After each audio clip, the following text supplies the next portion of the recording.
اور وہ مہربان ہے، بخشنے والا ہے۔ اور کافر کہتے ہیں کہ قیامت کی گھڑی ہم پر نہیں آئے گی۔ کہہ دو کیوں نہیں آئے گی؟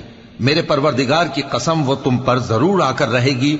وہ پروردگار غیب کا جاننے والا ہے، ذرہ بھر چیز بھی اس سے پوشیدہ نہیں، نہ آسمانوں میں اور نہ زمین میں، اور کوئی چیز ذرے سے بھی چھوٹی یا بڑی نہیں مگر کتاب روشن میں لکھی ہوئی ہے، اس لیے کہ جو لوگ ایمان لائے اور عمل نیک کرتے رہے ان کو بدلہ دے۔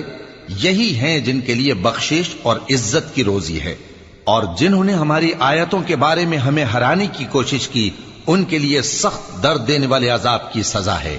اور جن لوگوں کو علم دیا گیا ہے وہ جانتے ہیں کہ جو قرآن تمہارے پروردگار کی طرف سے تم پر نازل ہوا ہے وہ یقیناً حق ہے، اور اس اللہ کا رستہ بتاتا ہے جو غالب ہے، قابل تعریف ہے۔